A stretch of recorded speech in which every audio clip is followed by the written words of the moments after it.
Welcome back to another episode of the Gun Collector News. I'm John Patton, and tomorrow night, November 27th at 8 p.m. Eastern, I'll be right here doing a live sort of Ask Me Anything stream right here on this channel while I set up my new Vertex EDC bag. I think that'll kind of be a fun way to interact with you guys. I'd love to have you join me. Bring your questions at 8 p.m. Eastern tomorrow. It's going to be awesome. Now, the news. A jury in Philadelphia has awarded $11 million to a man named George Abrahams. The company that has to pay up here is Sig Sauer. This is yet another case where the P320 went off by itself and sent a round into the plaintiff's leg in this case. There have been over 100 people that have come forward over the years with similar allegations, some private citizens, others in police departments, and SIG maintains that the gun is fine. I mean, mine's never gone off without the trigger being pulled. They released a statement about the case, and that says that they believe there should be a mistrial, and the plaintiff agreed that the trigger on the gun was pulled rearward with at least 7 pounds of force. I don't know if that was a finger or something else. It sounds like negligence more than it sounds like a screwed up gun to me. They're appealing the decision on multiple grounds, and I guess we'll kind of see how this shakes out, but that's not great. Last week, we talked about Matt Gaetz being selected as Attorney General for the upcoming Trump administration, and likely due to ethics violations or a potential child touching, he has withdrawn his name from that opportunity, and his replacement is what I would call straight up anti-gun. Her name is Pam Bondi, and she is out of Florida. She has been known to support red flag laws and has actively fought against gun rights in cases like Norman v. Florida. The clear choice in this role, in my mind, is Andrew Bailey, the current Missouri Attorney General. I guess we shall see what the orange man decides. Pam, she is not a good choice for gun rights. In ATF news, Beretta has suddenly been told that their 1301 tactical shotgun, which is made in Italy but upgraded here in the U.S. to follow 922R compliance, they've been told that is somehow no longer acceptable.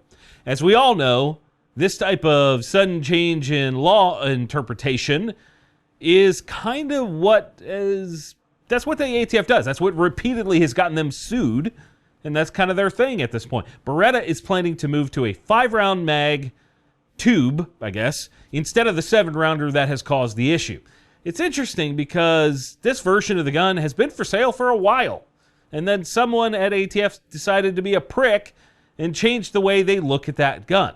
On a positive side to this, there is a good chunk of the new Mod 2 versions of this being made in Tennessee, which should alleviate some of the issues here, but I bet for a while that gun's going to be a little bit scarce. Moving on from there, we have a new brand of optics called Knockpix, N-O-C-P-I-X.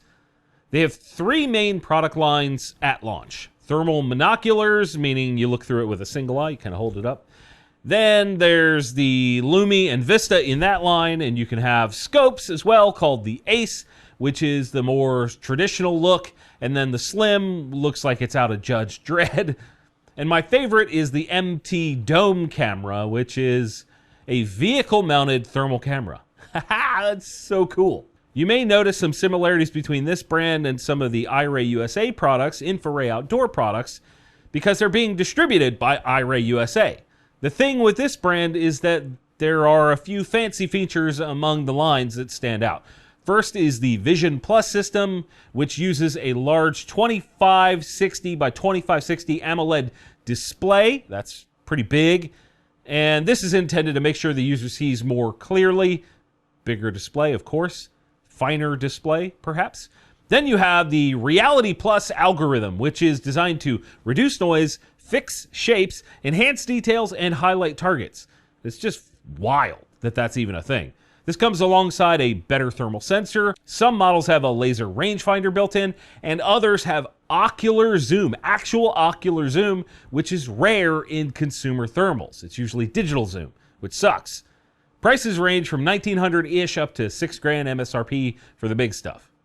That's neat. You know who else makes some really neat optics? This week's sponsor, InfoRay Outdoors. InfoRay Outdoor offers some of the best thermal imaging devices around. Whether you're looking for something handheld that won't break the bank like the AFO, which is under $1,000, or perhaps something to go on your rifle like the rugged infrared compact optic, aka the Rico, or maybe something flat out amazing like the M6 with its built-in rangefinder and 360-degree movement to mount on your freaking vehicle. That is so cool. They've got you covered. From security to household use to hunting and everything in between, InfoRay Outdoor has something for everyone. Big thanks to InfoRay for sponsoring this week's video. Those two things just happened to line up perfectly. They didn't even know I was going to stack them together. Anyway, how's about some new gun stuff? First is one from POF USA. It's called the LMR Base. You might remember we covered their AR-15 base model not long ago, and this is their take on an AR-10 base model. At the core, you have a 16.5-inch stainless barrel with a 1-in-8 twist chambered in .308 Winchester, 15-inch M-LOK handguard. There's also a low-profile gas block, MFT stock, A2 grip and flash hider, and it comes with a 20-round Magpul mag. The forged upper and lower means it's probably gonna be lighter weight than the billet options out there, and the thing I find interesting is that this one weighs the same as their AR-15 base model at 6.3 pounds, both of them. That's cool. However, because it's an AR-10, you do pay a touch more with an MSRP of $1,359 versus $999 for the 5.56. Honestly, if this thing runs well and it's accurate, that's not that horrible. I don't think anyone's gonna touch PSA's pricing because they own the entire vertical, but I would hope that the quality is here to justify that somewhat higher price. Speaking of more dollars, Fightlight, a company best known for their belt-fed AR-15 upper called the MCR, has released a newer, more affordable, in big quotes, belt-fed AR-15 upper. It's called the Raptor, and it's sort of a downscaled version of the MCR. They're saying that you can upgrade to what the MCR might have, but it doesn't come with a mag adapter, it doesn't come with a heavy buffer, quick change barrel handle thing, the extended bolt catch is not there, adjustable gas system's not there, and there's some others as well. This is similar to that POF in that it's an attempt to make a quote-unquote base model. Big air quotes today. However, this one is substantially more expensive than other base models. MSRP on the MCR, the one that's been out forever, is $6,400 for the commercial version and $7,000 for the whiz-bang professional model. This new Raptor has an MSRP of just $5,000. Remember, this is not a complete firearm. It's just the upper receiver. I don't know who is buying this stuff, but those prices are bonkers.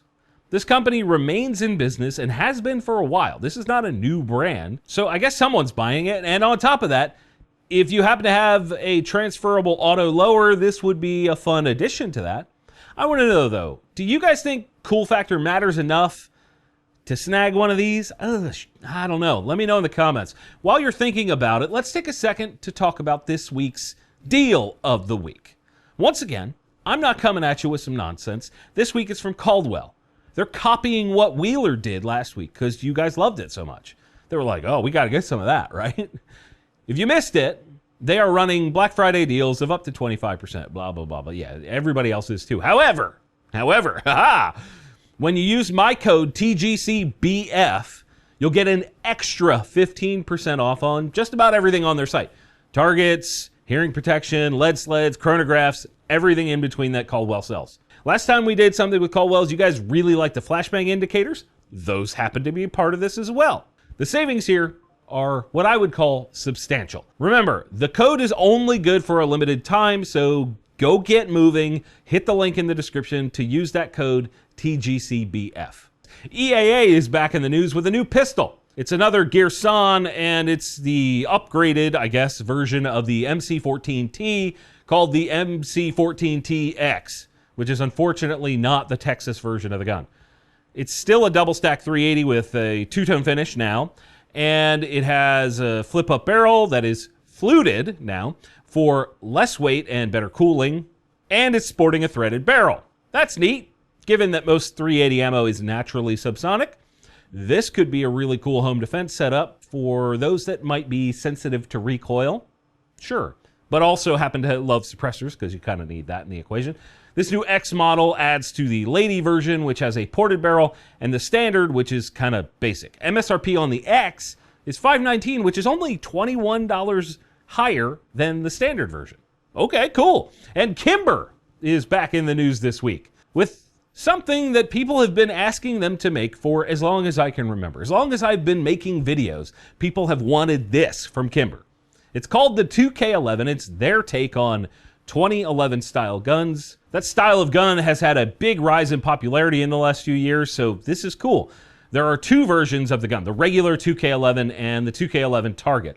The standard version is mainly black with some PVD coated sort of parts sprinkled in, and it has a 5-inch barrel, 13 round mags in the 45 version. Yeah, they're making a 45, and 17 or 20 rounders for the 9. And the other highlights include an aluminum grip module, stainless frame, and it's cut for optics using C&H precision optic plates. And it's got a toolless takedown. The recoil rod is toolless, which is really nice. I love that when we review the Staccato P. That's cool. The Target version has a big old magwell and a ported slide, and the Coyote PVD has been sort of carried over to the slide on that one. Otherwise, it's pretty much the same gun. MSRP on the standard is $2,000 for the 9mm version, $2,125 for the 45 ACP, where the Target goes up to $2,500 for the 9 and an extra $100 on top of that for the 45. These prices aren't that crazy for this style of gun. They're not. My favorite 2011 style gun is the Bull Armory TAC Pro. We reviewed that. That one has an MSRP of $2,450. It has a ported barrel though. And the regular TAC is $2,250. The Staccato P is $2,500. However, where I think Kimber and Staccato got it horribly wrong is that they don't include optic plates in the box for the standard model. The 2K11 Target does come with one for the RMR, but you got to pay an extra bunch of money to get that. I'm very eager to see how these stack up over time in terms of reliability, quality, etc. Our friend the Humble Marksman already has a review on these, so we'll put a link to that in the description. You can go look at that. I'd love to hear if you guys are excited about this one, or if it's just, I don't know, another 2011. John, you're always covering expensive guns. Some of you guys sound like that in my head. Sound off in the comment section below, and don't forget to go